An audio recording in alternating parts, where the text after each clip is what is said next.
Ah ouais, coucou. Cette vidéo-là, elle me semble super importante parce que on est tous souvent dans ce biais, dans ce piège de ce fichu triangle de Cartman. Il a bien vu les choses, ce monsieur Cartman, et c'est vrai que on est souvent piégé dans une des trois postures dans les relations humaines: sauveur, victime, bourreau.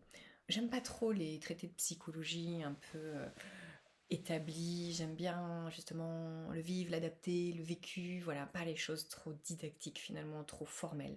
Mais ces trois termes, oubliez le triangle, oubliez le nom Cartman, enfin, merci à son auteur, mais néanmoins ces trois termes, sauveur, victime, bourreau, sont les ennemis des bonnes relations. Vraiment. Que ce soit avec vos enfants, vos parents, vos amis, l'être aimé, c'est un piège. Quand on a une relation avec quelqu'un qui est une relation de type sauveur, par exemple, voilà, si on sauve son mari, sa femme, voilà, son compagnon de vie, ses parents, ses enfants, la relation n'est pas saine. Chacun, en fait, doit être autonome. Si vous êtes le sauveur de quelqu'un, il y a quelque part une relation de hiérarchie qui s'installe.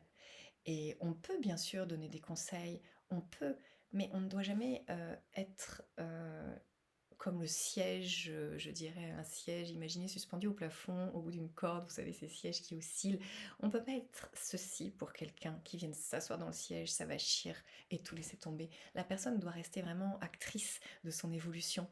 Et quand quelqu'un, vous lui apportez tout sur un plateau, ça peut pas marcher. Vous ne lui apportez rien en fait.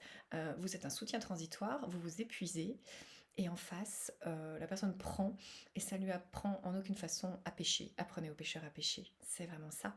Donc, avoir une relation de sauveur avec quelqu'un, ça trahit une blessure en soi, hein, bien sûr. Enfin, j'y rien toujours, mais parce que, hélas, c'est souvent la cause de toutes nos errances, en fait. C'est nos blessures de l'enfance. On a une blessure de l'enfance, souvent la blessure d'abandon.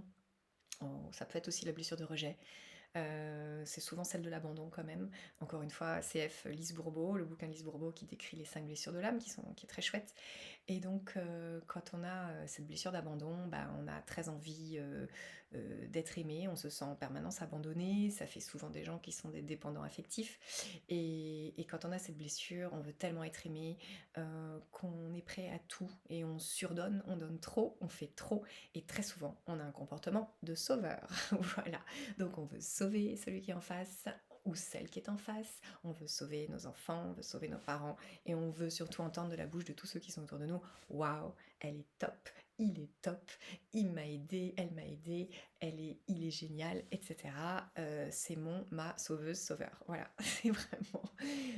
Et c'est le rêve pour les gens qui sont abandonniques, qui ont cette blessure d'abandon. C'est top quand ils entendent ça, ils disent: ah, c'est une preuve d'amour incroyable. Pas du tout. C'est pas une preuve d'amour, c'est une preuve de dépendance. C'est une dépendance entre les deux. Le sauveur et le sauvé. Les deux sont dépendants l'un de l'autre. Mais c'est pas une relation saine, équilibrée. C'est une relation de hiérarchie. Et comme toutes les relations de hiérarchie, c'est pas une belle relation d'amour. C'est-à-dire qu'il y en a un qui dépend de l'autre, qui a absolument besoin du don de l'autre, qui sans l'autre se sent perdu et n'avance pas. Ça peut être vrai entre deux copines, hein. Deux copines dont à chaque fois qu'il y en a une qui a des problèmes, elle appelle l'autre. Et sans l'autre copine, elle peut plus s'en sortir. Et le jour où finalement ses problèmes s'arrêtent, on s'aperçoit qu'elle n'appelle plus son amie. Est-ce que c'était de l'amitié? Bah non, c'était de la dépendance. Donc il y en a une qui est dépendante parce que elle est sauvée par son amie qui la réconforte, qui la remonte à chaque fois. Et l'amie, elle est, on dit codépendante parce que c'est pas celle qui a initié, mais néanmoins elle est dépendante aussi dans l'autre sens parce qu'elle est sauveuse. Et donc elle se sent animée d'un super pouvoir de sauveuse. Non mais c'est pas de l'amitié. C'est pas de l'amitié, c'est de la dépendance. Donc, surtout pas. Donc, il y en a une qui est victime dans ces cas-là, hein, et l'autre qui est sauveuse. Quand il y a un sauveur, il y a une victime en général. Euh, donc, ne soyez ni l'un ni l'autre. C'est pareil quand on est bourreau de quelqu'un. Quand on est, je sais pas, si on est très dur avec ses enfants, par exemple, on est en quelque sorte leur bourreau. Les enfants sont une victime. Faire preuve d'une surautorité, d'une autorité excessive, d'une dureté, d'un tempérament vraiment un peu extrême. Je parle pas de coups, je parle pas de violence physique, mais la violence peut être verbale et peut être terrible. Et un père peut parfois penser, je pense que c'est peut-être une déviance, ça peut être aussi une mère en fait, hein, que l'extrême autorité est nécessaire pour les enfants, une sorte de guidage très serré, voire même parfois un peu très dur, trop dur. Ben, à ce moment-là, le parent se montre bourreau de son enfant. L'enfant est clairement la victime. C'est pas une relation d'amour, c'est pas une relation normale, c'est une relation hiérarchique. Alors certes, le parent doit guider son enfant, doit l'amener à grandir, à évoluer, mais il n'y a pas de hiérarchie dans l'amour. La relation d'amour, elle doit être équilibrée, que ce soit entre un enfant et un parent, ou entre deux adultes, ou entre deux enfants. Quand je dis amour, ça sous-tend bien sûr aussi l'amitié, l'affection. C'est pas seulement l'amour homme-femme, voilà, c'est l'amour au sens large, hein. Donc ça sous-tend tout type de relation entre les gens. Et tout type de relation n'est pas lié à l'âge. C'est pas parce qu'il y a un enfant d'un côté, un adulte de l'autre, qu'on est sur une relation hiérarchique. L'amour, les deux individus sont sur le même plan. Il y a de l'amour entre eux, c'est tout. Et c'est pas pour autant qu'il y en a un qui doit être bourreau et l'autre victime, parce que l'un est plus grand que l'autre. Ça n'a rien à voir. Ça n'a absolument rien à voir. Euh, voilà. Donc je voulais juste vous dire, soyez vigilants avec ça parce qu'on tombe vite là-dedans. Surtout si on est abandonnique, par exemple. Blessure d'abandon, on va très vite être le sauveur. Parmi les infirmières, je serais curieuse de savoir combien d'infirmières ont la blessure d'abandon. Les filles, si vous écoutez ce message, enfin cette vidéo, franchement, posez-vous juste la question. Est-ce que vous n'êtes pas infirmière pour avoir l'impression de sauver les gens? C'est très beau, c'est génial, ce métier est génial quand c'est une vraie vocation. Mais est-ce que c'est pas des fois une façon, c'est une question que je me suis posée, tout comme les professeurs d'ailleurs, c'est pareil, une façon que les autres nous soient reconnaissants. Voilà, ce métier, est-ce que c'est pas ça? Et dans ce cas, c'est que si vous adorez votre métier, c'est génial, c'est vraiment super. Par contre, attention à vous, si vraiment vous avez ce besoin d'être sauveur, ben c'est que certainement vous avez été abandonné et que vous avez besoin de prendre soin de vous avant tout. C'est à vous de vous donner ça.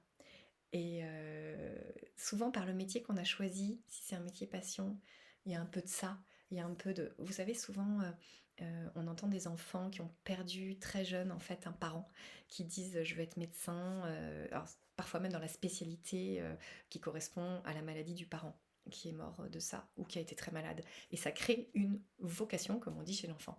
C'est pas une vocation, en fait, c'est une blessure. C'est une blessure, il a tellement souffert de la perte de ce parent, de cette maladie, de ce qu'il a vécu. Il est tellement malheureux qu'il veut réparer, qu'il veut être le sauveur éternel de ce parent qui n'existe plus et qui va à son tour faire ce métier pour sauver, sauver, sauver. Mais est-ce que c'est vraiment une passion? Non, c'est une blessure qui trouve son exutoire, qui trouve une sorte... C'est une blessure qui est sans arrêt, sur lequel on met sans arrêt de la pommade, en fait. Parce que ce côté reconnaissance des patients va sans arrêt poser de la pommade, mais ne va jamais guérir la blessure. Il faut bien voir clair, chaque fois que vous avez ce rôle, un des trois rôles, victime, bourreau, sauveur, c'est que vous êtes dans une situation à soigner, c'est que vous n'êtes pas à l'équilibre, c'est qu'il y a quelque chose en vous qui n'est pas heureux, guéri, nettoyé. Donc il faut vous réparer et encore une fois, soyez votre observateur et réagissez à chaque fois que vous vous dites non, là je suis le sauveur. On ne doit pas avoir pitié des gens normalement. On peut leur donner un coup de pouce, un petit conseil. Après, si la personne ne bouge pas, ça n'en revient qu'à elle. C'est sa responsabilité, c'est pas la vôtre. C'est pas à vous d'être plié en deux de souffrance, de pitié, de compassion parce que l'autre personne s'abandonne. Votre premier rôle dans la vie, c'est de prendre soin de vous et pas d'attendre que d'autres le fassent. Si quelqu'un vous donne un petit conseil, ben super, on le prend et on essaie de faire avec. Mais prenez soin de vous, pas des autres. Les autres, c'est une conséquence. Quand on est heureux et qu'on rayonne, on amène infiniment à tous nos proches et tout notre entourage et tous les gens qui nous entourent. En fait, la meilleure façon de prendre soin des autres, c'est d'être pleinement soi, de l'incarner pleinement en joie et de n'instaurer aucune relation de hiérarchie autour de soi, de donner si on en a envie, de pas de surdonner pour suralimenter quelqu'un qui est en défaut, de donner juste ce qu'on a envie de donner dans la mesure qu'on peut. Et après, c'est à la personne de prendre soin d'elle. Et c'est ce qu'on doit apprendre à nos enfants en premier lieu, d'être autonome, autonome affectivement. C'est super important, parce que toutes les blessures se font dans l'enfance. Donc en fait, si vous leur apprenez à être autonome affectivement, c'est le top du top. Ça fera des adultes heureux. Et toutes ces fêlures qu'on a, elles sont nées il y a bien longtemps. Alors franchement, ce triangle de Cartman, encore une fois, soyez ultra vigilants. Quand vous voyez que vous endossez un des 3 rôles, stop, dites-vous stop tout de suite. Et riez-en, encore une fois. Ça doit être votre meilleur atout, c'est le rire. Riez-en avec vous-même déjà, voire même avec la personne. Oh là là, je suis en train de faire ton sauveur, n'importe quoi. T'es tout à fait capable de te débrouiller tout seul. J'ai totalement confiance en toi. Et c'est même au contraire redonner sa responsabilité à la personne et lui redonner sa foi en elle. J'ai confiance en toi. Parce que finalement, implicitement, quand on porte quelqu'un, bah, la personne, elle s'abandonne, elle se dit ok. Elle ressent le message qu'elle n'est pas capable, qu'on ne croit pas en elle, qu'on la porte parce qu'on sait que si on la portait pas, il se passerait rien. Alors que si on lui donne un coup de pouce, on lui dit maintenant tu es capable de te débrouiller, ça change tout. En face, vous allez avoir quelqu'un qui va être proactif, qui va bouger. Et c'est peut-être la plus belle preuve d'amour en fait. La plus belle preuve d'amour, c'est pas de porter quelqu'un, d'avoir de la pitié, de la compassion, ou de l'écraser, d'avoir de la dureté et de le dévaloriser, ou d'implorer. Tout ça, c'est pas de l'amour du tout. Le plus bel amour, c'est de rendre sa responsabilité à chacun, de rendre à chacun sa foi en lui. Il faut que les gens aient foi en eux, en fait. C'est ça le but de toutes ces vidéos, foi en vous, pour vous guérir, vous réparer, et être pétant de joie et de explosif. Vraiment, c'est l'idée de, je dis, de l'explosion, ouais, de rayonnement, en fait. Quand vous rayonnez, vous faites le plus beau cadeau qui soit à tout votre entourage, mais avant tout à vous-même, parce que vous êtes heureux. Donc, méfiance sur ces 3 fonctions qu'il ne faut pas endosser.